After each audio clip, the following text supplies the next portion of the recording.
The champagne hit Zara's face with enough force to make her stumble. Cold liquid dripped down her cheeks, soaking into her work uniform as the entire restaurant went silent. The white woman who'd thrown it sat back with a satisfied smile, her diamond bracelet catching the light. Maybe that will teach you some respect. But what that woman didn't know, what nobody in that Atlanta restaurant knew, was that the man sitting alone in the corner booth, the one in the worn hoodie who'd been watching everything, wasn't just some random customer.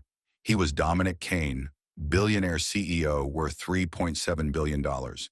And in exactly 2 weeks, he would force Zara into a marriage that would start with ice-cold cruelty and end with a revelation that would shatter everything both of them thought they knew about love, sacrifice, and the price of pride. This is the story of how a single act of humiliation led to a contract marriage, a grandmother's secret manipulation, and a love that came with a lesson neither of them expected. Sometimes the person you're trying to save is actually saving you. If you're already hooked and want to see how a waitress from Bankhead brought a billionaire to his knees, hit that subscribe button right now. This story has more twists than Atlanta traffic. Lessons that'll make you rethink everything you know about love, and you don't want to miss a single second. Before we dive into how Zara ended up signing her life away to a stranger, drop a comment and let us know where you're watching from and what time it is where you are right now. Are you watching this at 3 in the morning when you can't sleep? During your lunch break? Let us know. And here's the real question. Would you marry a stranger to save someone you love? Or would you walk away and live with the consequences? Keep that in your mind as this story unfolds, because the answer isn't as simple as you think. To understand how Zara Mitchell ended up at that City Hall ceremony, we need to go back 14 years. Back to a night that changed everything and taught her the first brutal lesson of her life. Love requires sacrifice, but sacrifice doesn't always feel noble when you're the one burning. Zara was 12 years old, asleep in her bedroom in a modest house in Bankhead, one of Atlanta's grittiest neighborhoods. Her parents, James and Simone Mitchell, were good people who worked hard and loved harder. Her father drove a delivery truck. Her mother cleaned houses in Buckhead during the day and took online classes at night, determined to get her nursing degree. The fire started at 2:17 in the morning. Faulty wiring in the walls, the kind of cheap construction that landlords got away with in neighborhoods where people couldn't afford lawyers. The smoke detectors didn't work. They'd been broken for 3 months, and the landlord kept promising to fix them. James smelled the smoke first. He grabbed Simone, and together they ran to Zara's room. The hallway was already engulfed. Simone covered Zara with a wet blanket while James kicked through the bedroom window. They pushed Zara through first into the arms of a neighbor who'd heard the screams. Then they tried to follow. The ceiling collapsed. Zara's parents died saving her life. She suffered second-degree burns on both arms from the flames that licked at her as she crawled through that window. The scars were still there, raised in pink, a permanent reminder of the night she lost everything. Her grandmother, Ruby Mitchell, everyone called her Miss Ruby, took Zara in the next day. Miss Ruby lived in a tiny apartment in the same neighborhood, surviving on a fixed income that barely covered rent and groceries, but she opened her home and her heart without hesitation. "Baby girl," she'd said, holding 12-year-old Zara as she sobbed, "we're going to make it. I promise you, we're going to make it." And they did, barely. Miss Ruby worked as a home health aide, and Zara got a work permit the day she turned 14. She bussed tables, babysat, did whatever it took to help with bills. She learned to hide her scars under long sleeves, learned to smile through exhaustion, learned that survival wasn't pretty, but it was possible. At 18, Zara enrolled at Georgia State University, majoring in nursing. She wanted to be like her mother, wanted to honor the woman who died trying to save her. But college was expensive, and even with scholarships and financial aid, Zara had to work 3 jobs to make it work. Morning shift at a cafe in Midtown, lunch and dinner shifts at the Capitol Grill, an upscale restaurant in Buckhead where businessmen spent more on a single meal than Zara made in a week. Overnight data entry from home, typing until her fingers cramped and her eyes blurred. She was 26, in her final year of nursing school, and so tired she sometimes forgot what it felt like to not be exhausted. But Miss Ruby was proud of her. That made it worth it. Lesson 1 was carved into her skin with fire. The people who love you will sacrifice everything, and you'll spend the rest of your life trying to be worthy of what they gave up. Then 6 weeks before that City Hall wedding, everything fell apart again. Miss Ruby collapsed during Sunday service at Ebenezer Baptist Church. One moment she was singing Amazing Grace, her voice strong and clear. The next she was on the floor, her breathing shallow, her lips turning blue. The ambulance took her to Grady Memorial Hospital, the same hospital where Zara had been treated for her burns 14 years earlier. The same hospital where her mother had dreamed of working. Dr. Patterson, a kind-faced cardiologist with tired eyes, sat Zara down in a consultation room that smelled like antiseptic in despair. "Your grandmother has severe congestive heart failure," he explained, his voice gentle but honest. "Her heart is operating at 20% capacity. Without intervention, she has maybe 6 months." "What kind of intervention?" Zara asked, even though she already knew the answer would be something she couldn't afford. "There's an experimental procedure, a ventricular assist device combined with stem cell therapy. It's cutting edge, and the success rate is promising, but it's not covered by Medicare. The total cost, including surgery, hospital stay, medication, and follow-up care, is approximately $680,000. $680,000. Zara worked 3 jobs. She made about $2,800 a month before taxes. She had $3,400 in her savings account, money she'd been setting aside for the past 8 years for emergencies. This was an emergency, but the math didn't work. There was no universe in which the math worked. That night, Zara sat in Miss Ruby's hospital room, watching the machines monitor her breathing, her heart rate, her oxygen levels. Miss Ruby was asleep, her face peaceful in a way that broke Zara's heart. This woman had saved her life, had given up so much to raise a traumatized child, had never once complained about the burden. And Zara couldn't save her back. Miss Ruby's eyes fluttered open. "What are you working on, baby girl?" she asked, her voice weak and raspy. "Nothing important, Miss Ruby," Zara lied, forcing a smile. "Just some homework. You rest." But Miss Ruby saw through her. She always did. "I don't want you sacrificing your future for me," she whispered. "You hear me? You've already given up so much." "Miss Ruby, don't talk like that. You're going to be fine." Miss Ruby smiled, sad and knowing. "I just want to see you happy, baby. Settled, safe. That's all I've ever wanted." Zara held her grandmother's hand, feeling the fragile bones beneath papery skin, and learned lesson 2. Sometimes love isn't enough. Sometimes you need money, power, and a willingness to sell pieces of yourself you can never get back.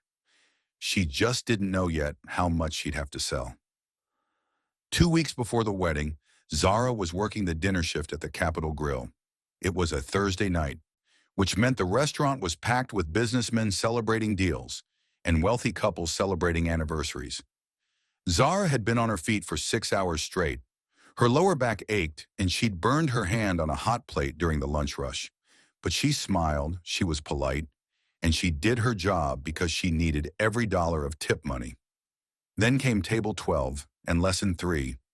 The world doesn't care about your dignity when you're desperate. A middle-aged white couple celebrating their anniversary. The woman wore diamonds that could have paid Miss Ruby's medical bills twice over. The man had the kind of entitled posture that came from never being told no. Zara approached with menus and her best customer service smile. "Good evening. Welcome to the Capitol Grill. Can I start you off with something to drink?" The woman looked her up and down, her expression souring. "We'd prefer a different server." Zara's smile didn't waver. "I'm sorry you feel that way, ma'am. Is there something specific I can help with?" "Your attitude," the woman said, her voice dripping with contempt. "It's very off-putting. This is supposed to be a special evening, and you're ruining it." Zara hadn't said more than 15 words. She hadn't done anything except exist. But she knew exactly what this was. She'd dealt with it her entire life. "I apologize if I've offended you in any way," Zara said, keeping her voice level. "I'd be happy to have my manager—" Don't you take that tone with me, the woman snapped. She picked up her glass of champagne, $60 a glass, and threw it directly in Zara's face. The entire restaurant went silent. Champagne dripped down Zara's face, into her eyes, soaking the front of her uniform. The woman smiled, satisfied. Maybe that will teach you some respect.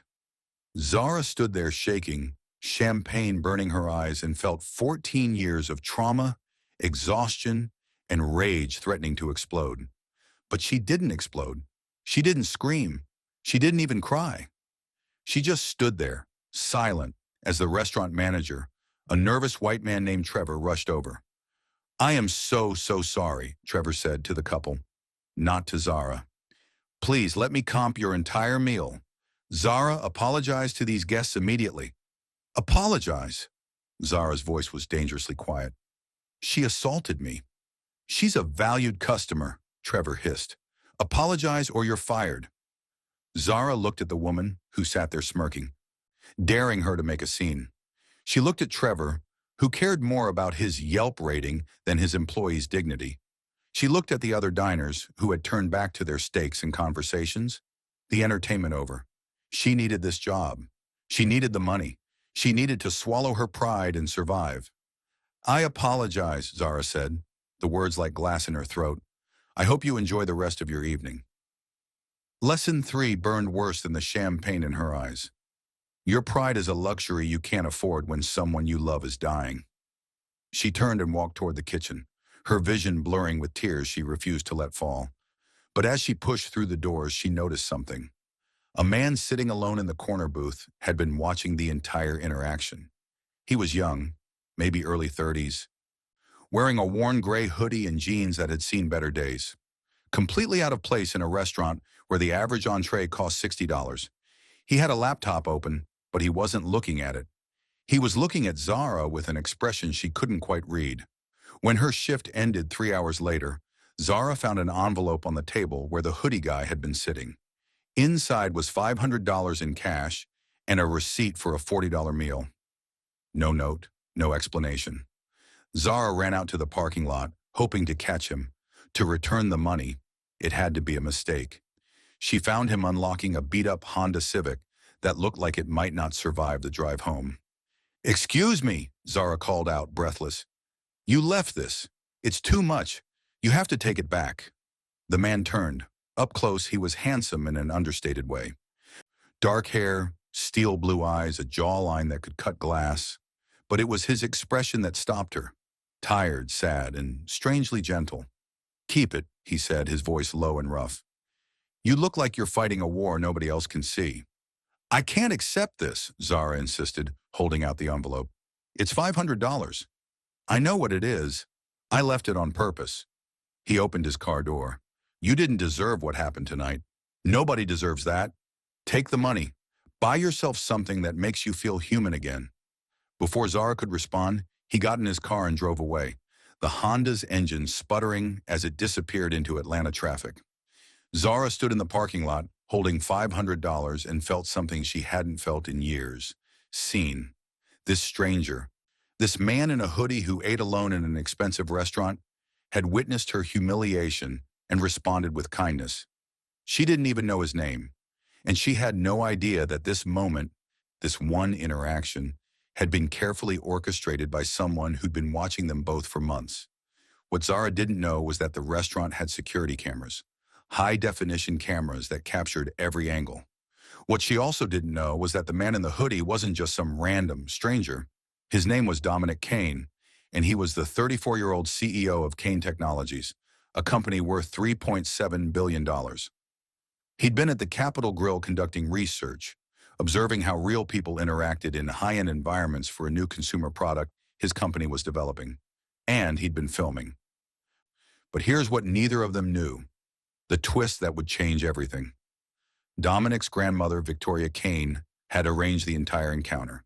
She'd been diagnosed with terminal pancreatic cancer 6 months earlier and had maybe 3 weeks left to live. And she'd spent those final months orchestrating the most elaborate matchmaking scheme Atlanta had ever seen. Victoria had met Zara by chance at Grady Memorial during one of Miss Ruby's earlier hospital visits. She'd watched this young woman juggle 3 jobs, study for nursing exams in waiting rooms, and care for her grandmother with a devotion that reminded Victoria of herself decades ago. Victoria had also watched her own grandson, Dominic, build walls around his heart so high that no one could reach him.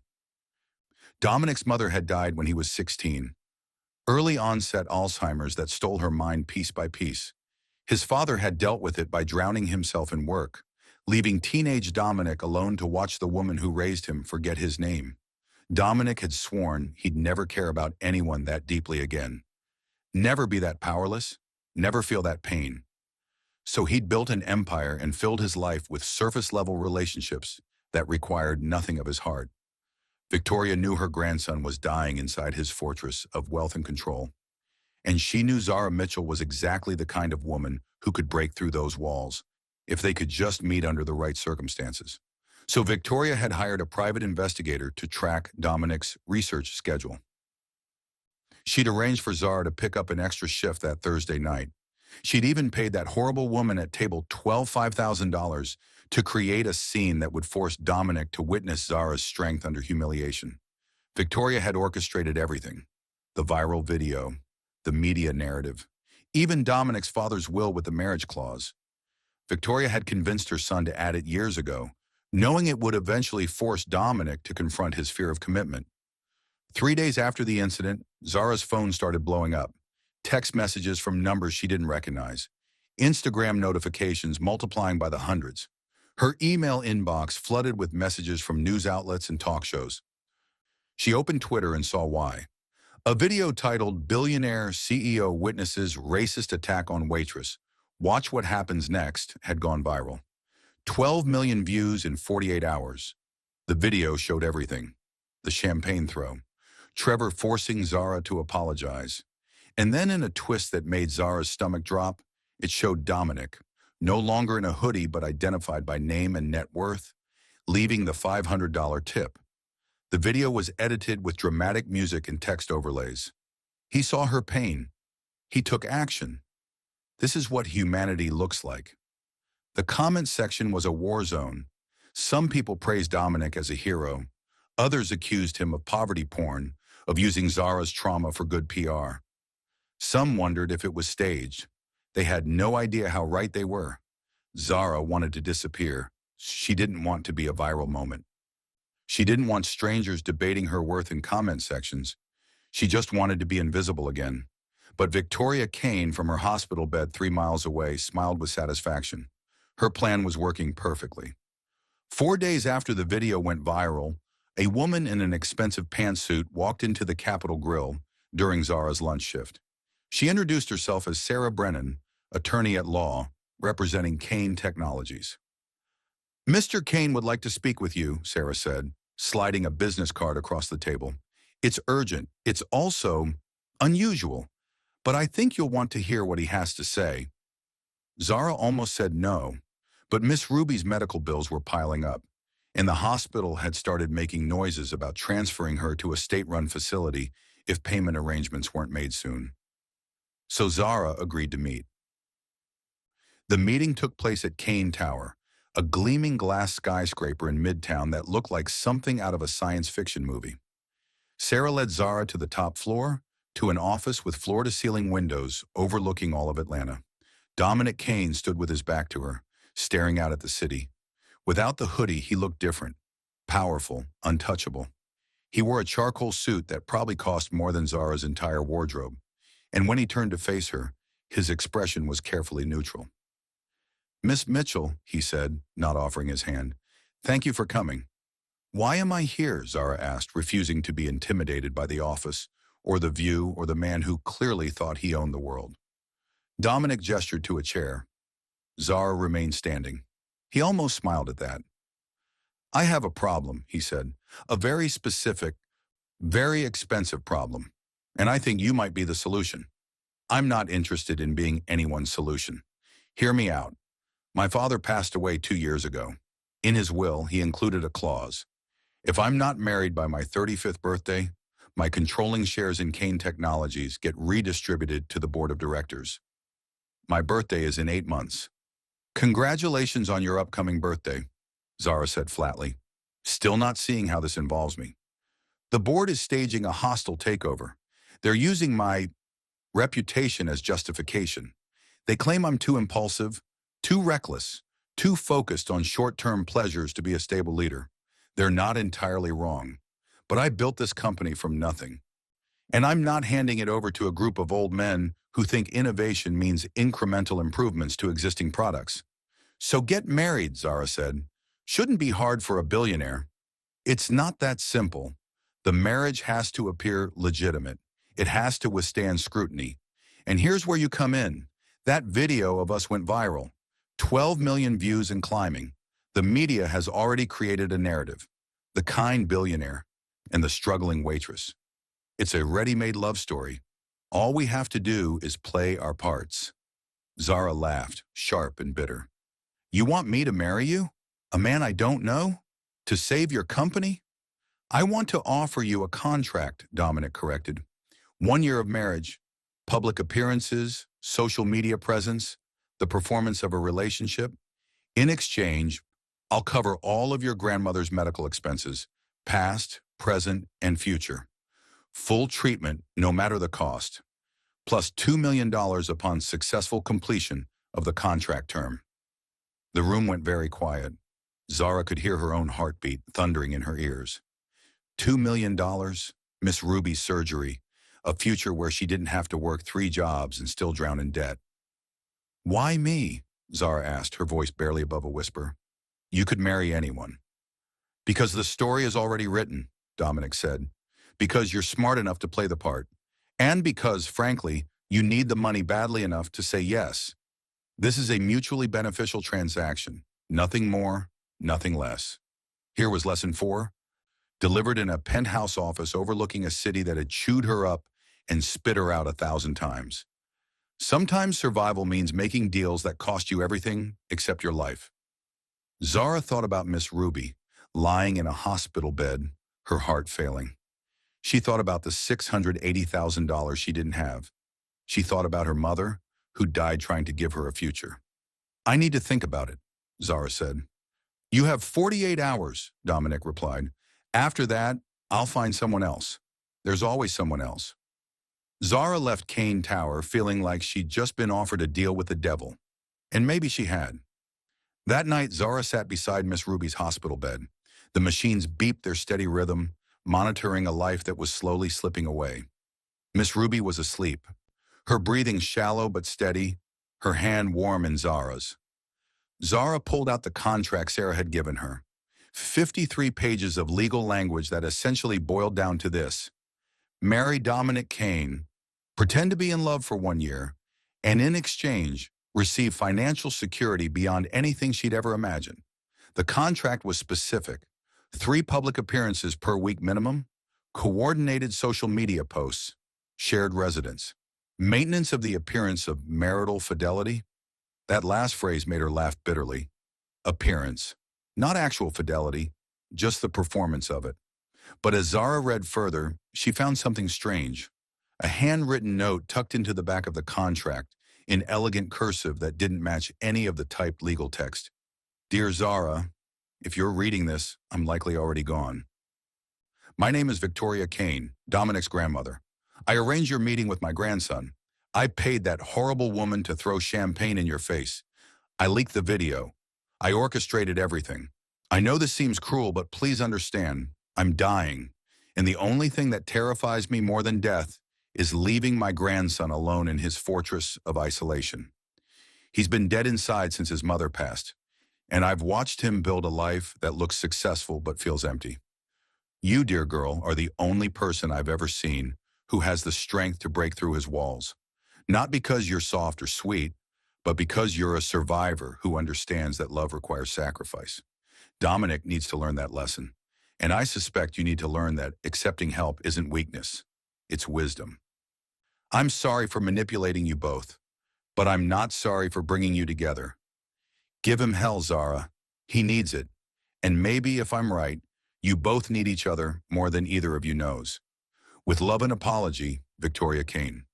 Zara stared at the note, her hands trembling.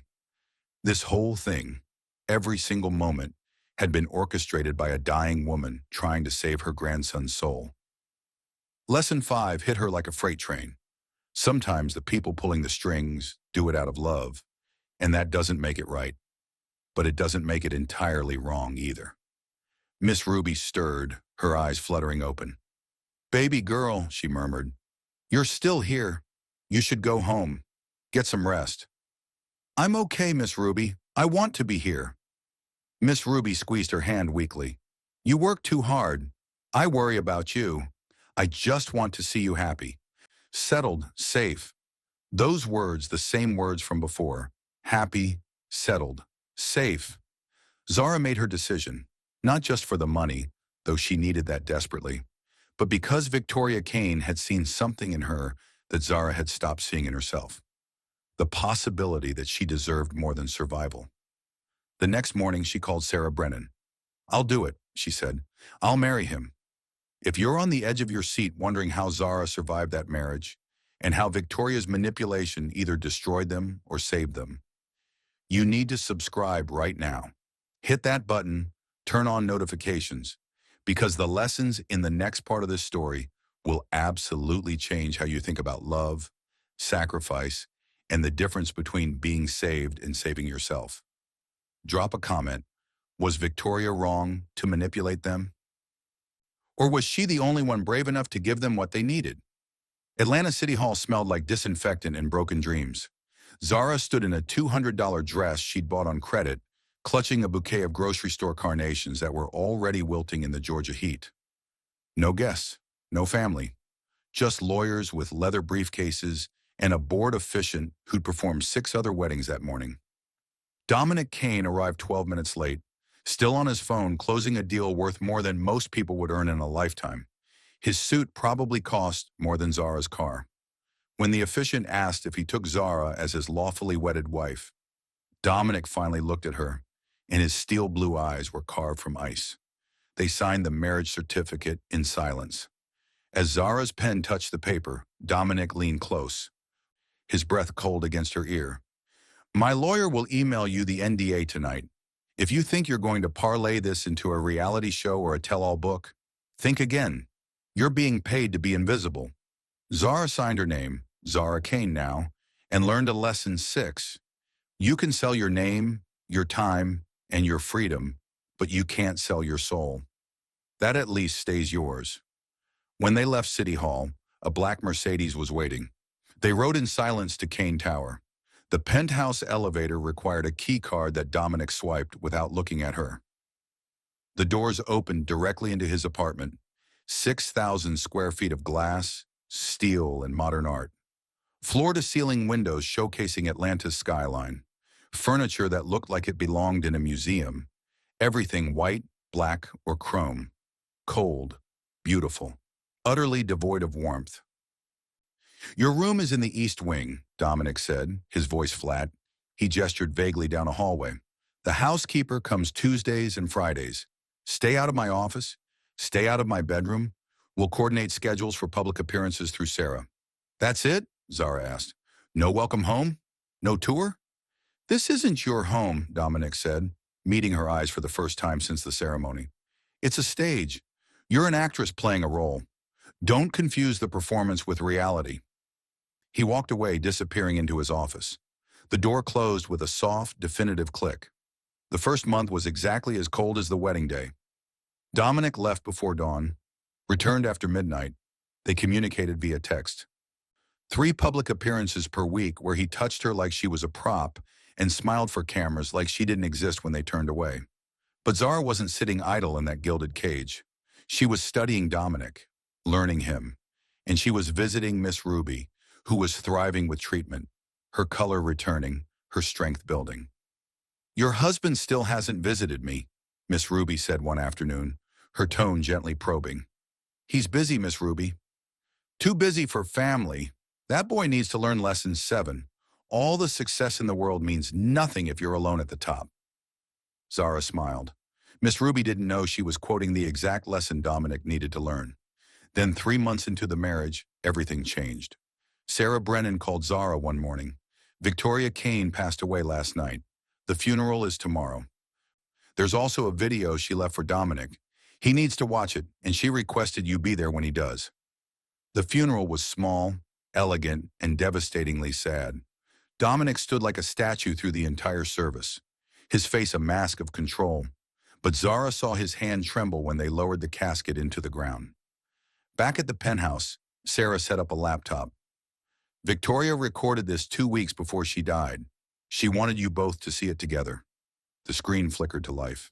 Victoria Kane sat in a hospital bed, thin and frail but with eyes that burned with fierce intelligence. Dominic, my darling boy, if you're watching this, I'm gone, and I need to confess something that's going to make you very angry. I arranged your marriage to Zara. Every bit of it. The restaurant incident, the viral video, the marriage clause in your father's will. I convinced him to add it. I orchestrated everything because I was terrified of leaving you alone. Dominic's face went white. Zara reached for his hand instinctively. He didn't pull away. Victoria continued. When your mother got sick, I watched you shut down piece by piece. You were 16 years old, and you decided love was too dangerous, too painful. So you built walls made of money and success and relationships that never touched your heart. And I let you. I thought time would heal you. I was wrong. You just got better at being alone. So I did something manipulative and possibly unforgivable. I found someone strong enough to reach you. Zara Mitchell survived fire, poverty, and a world that tried to break her. She understands sacrifice. She understands strength. And she understands that walls are meant to protect you, but they can also become your prison. I'm not sorry for bringing you together, Dominic, but I am sorry for lying. Now you both have a choice. You can honor the contract and walk away when the year's up. Two strangers who performed well. Or you can take the gift I tried to give you, a chance at something real. The choice is yours. Choose wisely, choose bravely. And Dominic, choose love. It's the only thing I couldn't teach you. Maybe Zara can. The screen went black. The silence in the penthouse was deafening. Dominic stood up, walked to the window, his shoulders rigid. So this whole thing was a lie, he said, his voice hollow. Every moment, a dying woman's manipulation. Not every moment, Zara said quietly. Your grandmother arranged the meeting. She didn't arrange what we do with it. Dominic turned, his eyes blazing. You knew, the note in the contract, you knew she orchestrated everything, and you didn't tell me? I found out the night before the wedding, and I made a choice. Just like you made a choice. We both needed something. You needed to save your company. I needed to save my grandmother. Victoria just made sure we found each other. This is insane, Dominic said, running his hands through his hair. My entire marriage is based on my grandmother's deathbed scheme. No, Zara said, standing up, meeting his eyes. Your marriage is based on a contract you signed. What it becomes is up to us. Victoria opened a door.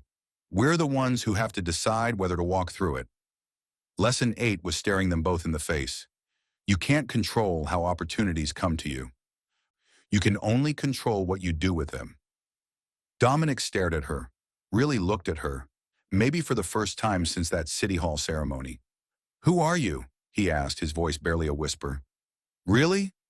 I'm Zara Mitchell. I'm 26. I survived a fire that killed my parents. I worked 3 jobs to put myself through nursing school. I married a stranger to save my grandmother's life.